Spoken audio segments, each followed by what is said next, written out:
Hi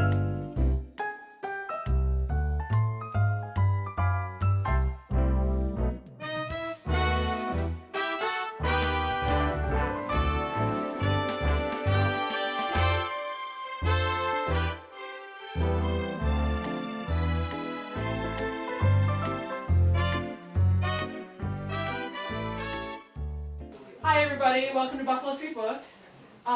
You're here to see Emma, so I'm not going to stand up here for very long. My name's Woody, I'm the events coordinator. We love having authors, local authors. We really love local authors. But we bring in some authors from elsewhere too.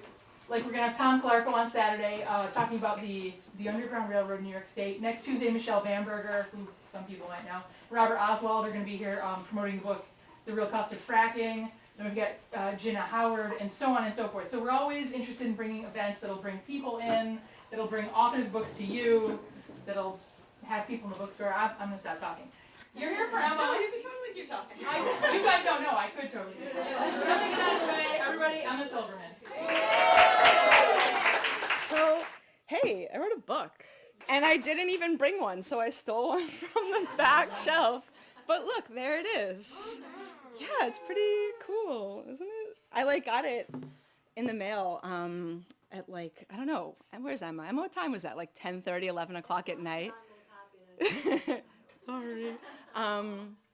And opened it and basically had no idea what it was going to look like. And it was just so happy and so pleased and kind of jumped up and down a couple times and called my mom and then went over to Emma's house where she was preparing our lovely friend Sarah Kelson for her wedding and putting on makeup for her. And we just kind of all jumped around in the bathroom for a while at Emma's house. And it was really great. Yeah. So I checked in with a few people here about what I'm supposed to do.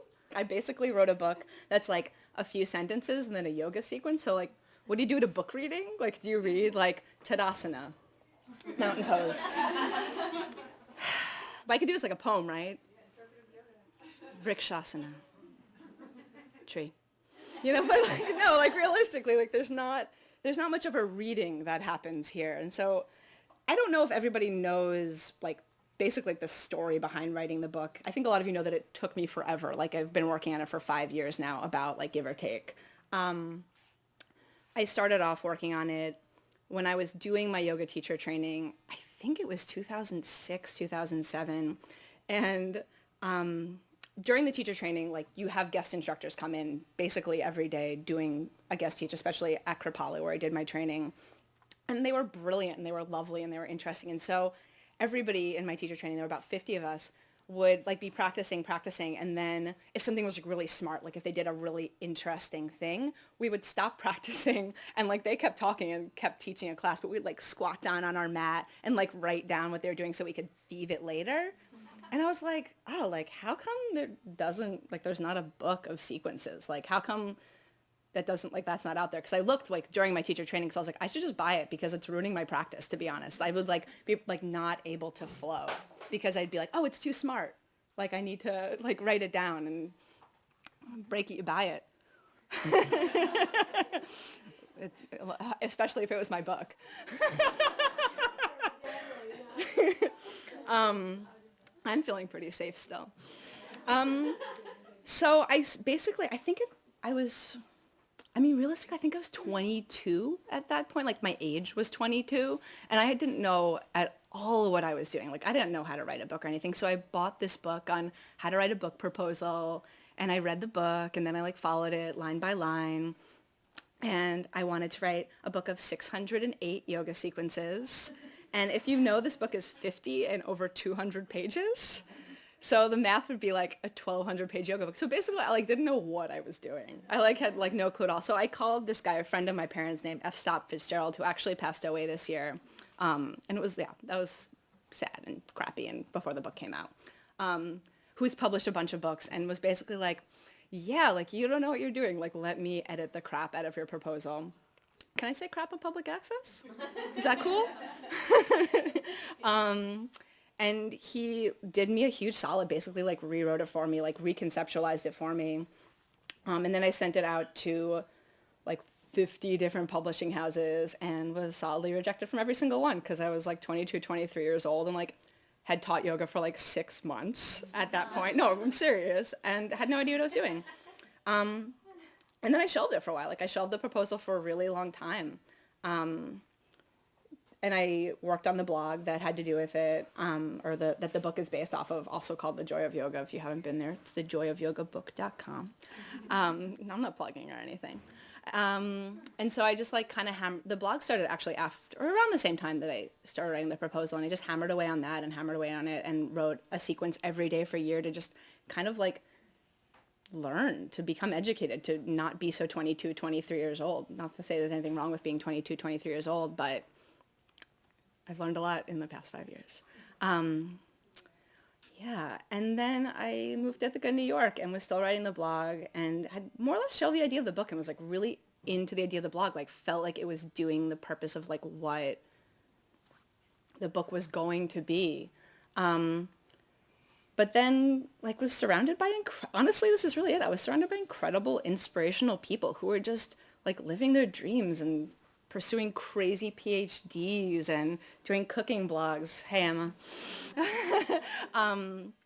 And farming and like starting farms and, you know, fighting fracking and just, this is a group of really, really passionate people. We're surrounded by wonderful, lovely people, and it lit a fire underneath me again to want to hold it in my hands. I think partially because I hate reading things on the internet. Like, it's funny that I created a blog, but can't stand if like you send me an article. It's like, you mean sent me one today. I like skimmed it. Thanks. I got the gist, man. I definitely got the gist. And I was like, oh, like I, like for myself would want to hold this in my hand. Like if I was going to practice, I wasn't going to want to print it offline and sit on my mat and read it off. Like I'd want to hold something more substantial. And so I guess maybe about 2 years ago, I started to send it out again to agents, and almost pretty immediately an agent like wanted it and signed me up, and then lots of publishers were excited about it too, which is really cool because it's like I earned it, you know, like I worked really hard and then I earned it. Like it took a really long time, and I'm really happy to have it now. And I think Emma's maybe like the only one who knows this, but like my bucket list is small. I have a really, really short bucket list. My bucket list is to like learn a few different languages. I like really want to know Spanish a lot better. I want to know French a lot better, Arabic and Hebrew, and that's about it. I want to get a black belt in a martial art, and I wanted to write a book, and that was my whole bucket list. I like re-looked at it recently. And I thought it would take me a lot longer to do the book part of it. Like I'm like, oh, well, now what, kind of. But I wrote that bucket list as a teenager, and I know that the original reason that I wrote that bucket list was I just, you know, it could have been any book to a certain extent, at least when I wrote that, because the reason I wanted to write a book was to dedicate it to my parents. Like, that was the only reason. Because what do you give your parents, right? A book, I guess. And then I guess, you know, in addition to thanking my parents, which is sort of the obvious and, you know, most true one, I was talking to my mom today about, like, how do I thank all the people in my life who are, like, these incredible, lovely people who've, like, made this happen for me. And I started to think about basically how much food of yours that I eat. I'm serious, right? So this is how we're going to play this game. I would like you to stand up if you've ever fed me a meal. And without these people who have literally fed me, there's like this group of people who have emotionally fed me and supported me. And yeah, you guys are amazing. So I see you. Like I really, really, I see every single one of you. And I don't even know what to say. Thank you. Thank you for everything. I have no complaints whatsoever.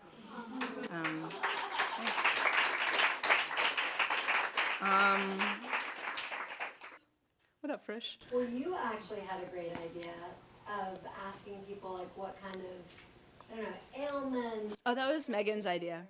Okay. I really like that as a way to dive into your book a little. Yeah, I forgot that one. Thanks, guys. Talk about the illustrator. Yeah, her name's Carrie Frail. I was just talking to somebody on the way over here that I've never talked to or met either my editor or my illustrator. Everything is over email. And And not only with the illustrator, I never even emailed her directly. Like, it was always like the editor would send me like a crazy huge file through some fancy system that I have never used before. It's called like WeTransfer or something.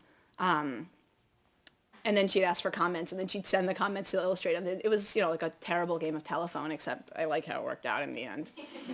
It was like a successful game of telephone, I guess. That was really, can sometimes feel hard. You had ideas for you had the general. These pictures, yeah, I knew. Like, I had a really, really clear idea of what I wanted them to look like, and she did it. I didn't love the cheeks at first, like the little... Oh, they're so cute. They look like Cupid dolls, sort of, like the cheeks, but I've mellowed into it. At first, I wasn't so mellow about it, but yeah, they're cool. They look like, Yes, they're adorable. they have like little circle red cheeks. I think I had as a kid like a Raggedy Ann doll that had these like perfect circle bullseye red cheeks. What's the next book going to be about? I'm gonna write the same thing. No. So I'm working on a proposal right now that they've actually asked for, which is really lovely too. That's basically the advanced version, and they'll pair them together. So the advanced sequence toward a specific pose. So, I recognize a lot of you from yoga, and I really appreciate you're here, by the way. Thank you. So the idea is that there's this really, really challenging pose. Hey, Josh, how are you? And you're working toward that specific pose with like a series of movements toward it. This was more... like I named it after the joy of cooking, right? It's like a recipe book. So instead of making goulash, that's a real thing, right? Yeah, great. It sounded right. Instead of making goulash, I don't know. Sometimes it's funny, like where do things come from in your brain? It's like, okay. That it's like a recipe for heartache, for anxiety, for waiting for the water to boil. And so this one will be a little more specific toward a pose, toward a really advanced posture. So that's the next one. What was your editing process like?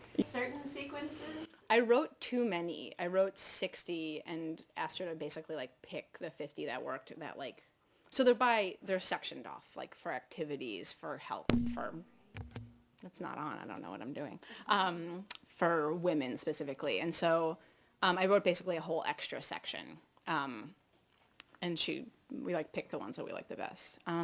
She was great. She was just like, listen to everything I said, which is like really, really nice and really helpful. So I think it helped that, I think she was like 5 years younger than me. I think she's about 25 years old.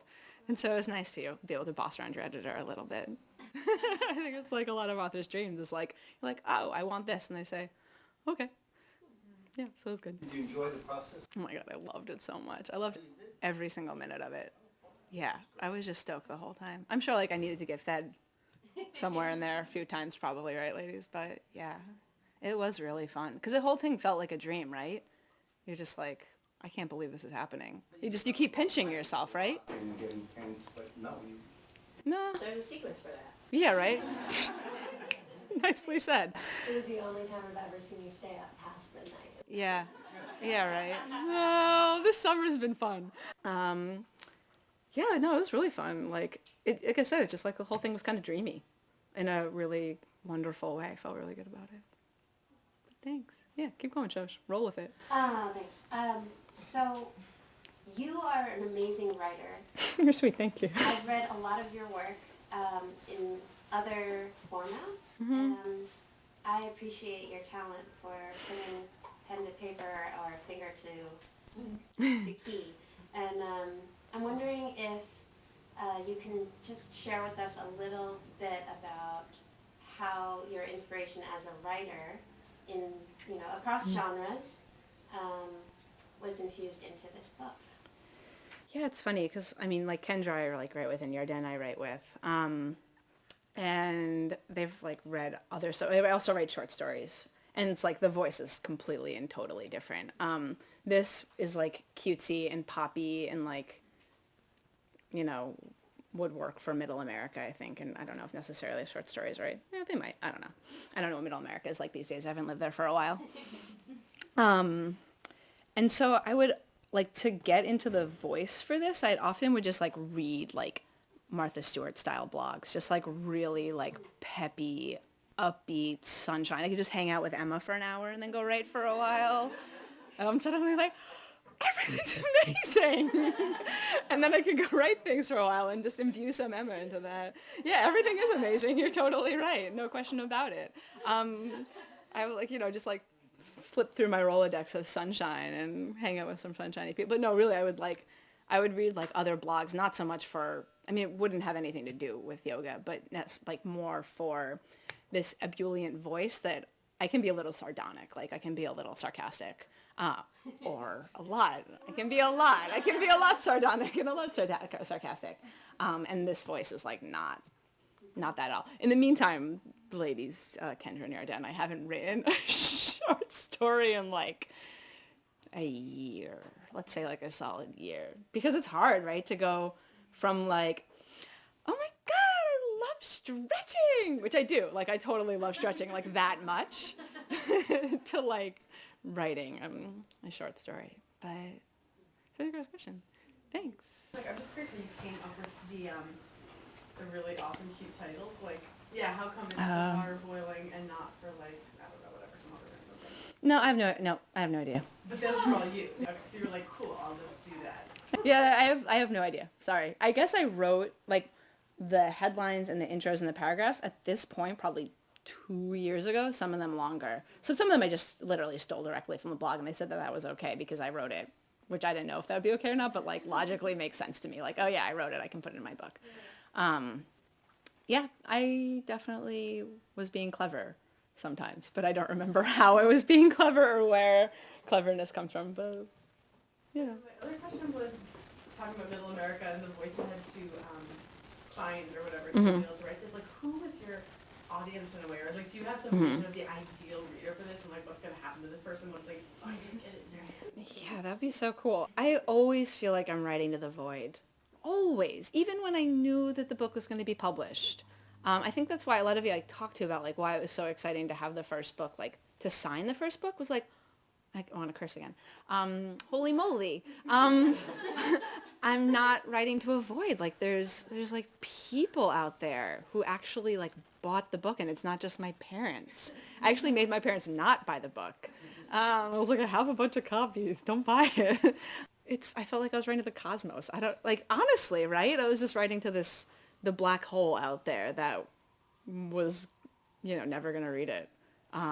But like in my like wildest dreams, I was gonna make everybody love yoga as much as I did, right? But that's like wildest dreams that I never actually really truly believed, I think. Because I really do love yoga. Like I love it so much. Like I did my yoga teacher training after I had like, oh my God, the worst job in the history of the modern world. And I kind of like ran from that job screaming into like the sweet, sweet arms of yoga.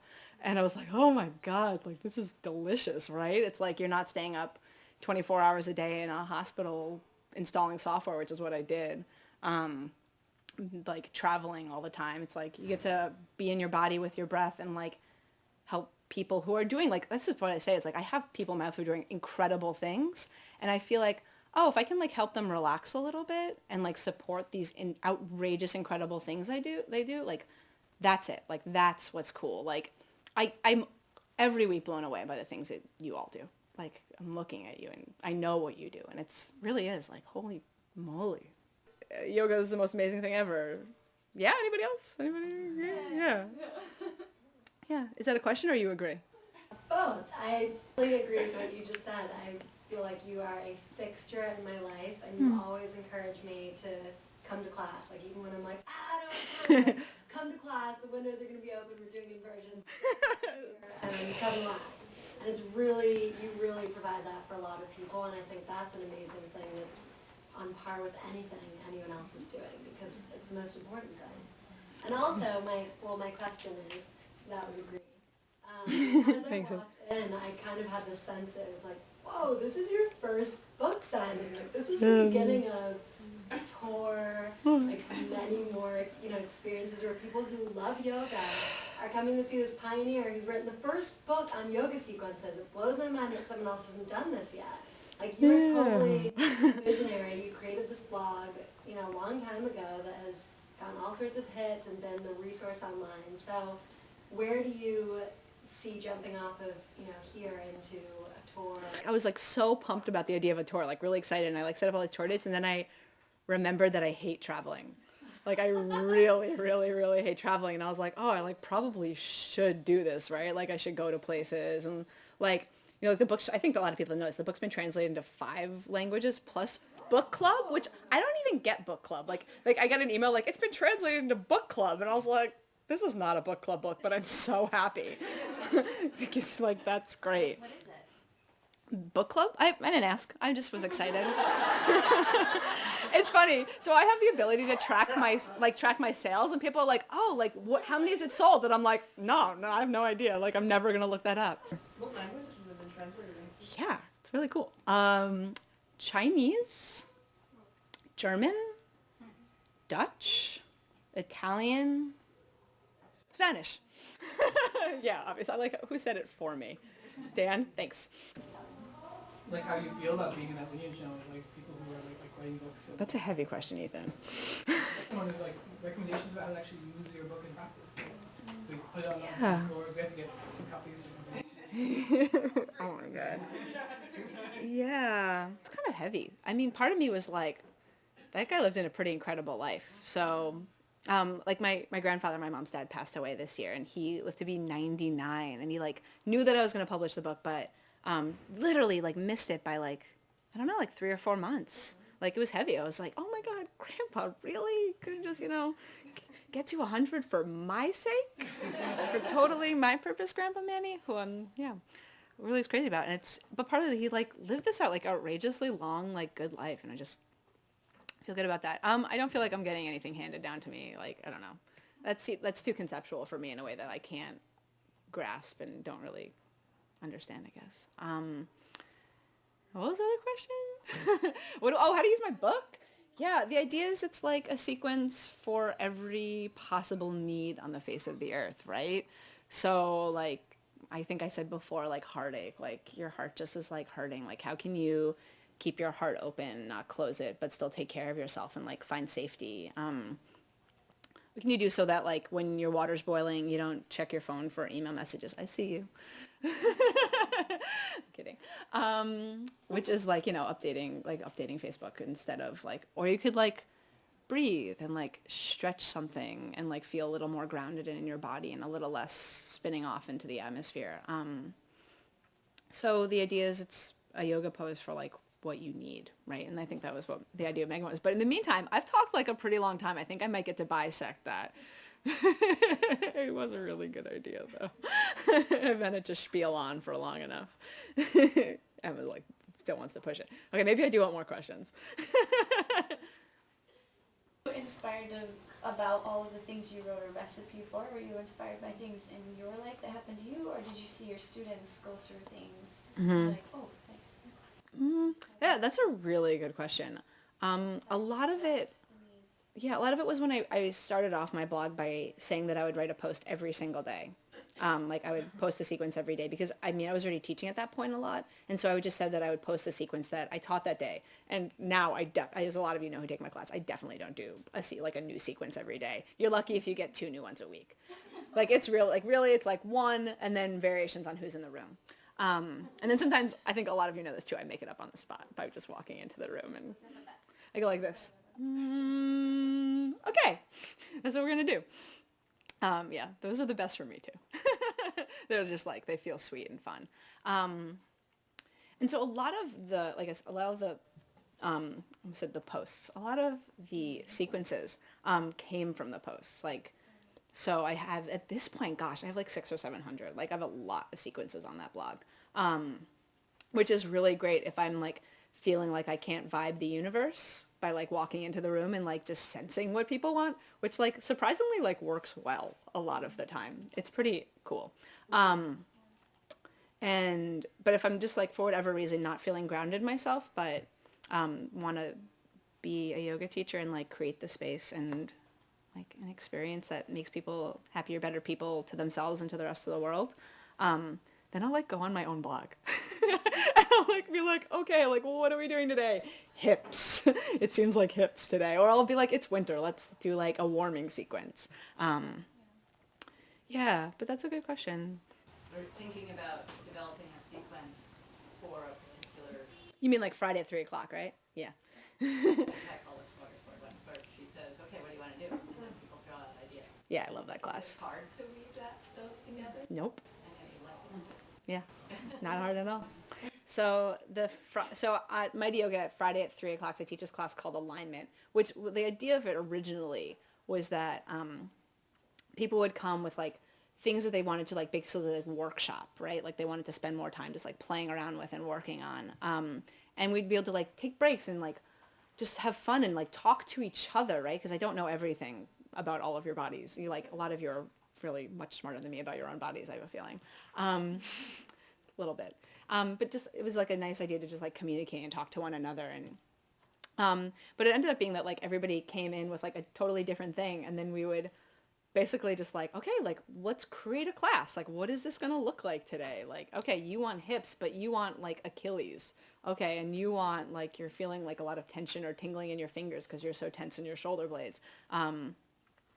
And so that, yeah, like does that class feel hard to teach? No, God no, that's one of my favorites. That and restorative are definitely the winners. Yeah, guys want to do some yoga? Yeah. Okay, levántate, porfa. Yeah. No, get up, Mom. All right, so the thing that I talk about that you should do for yoga is every yoga class that you should do is 6 movements of the spine. 6. So first one, back bend.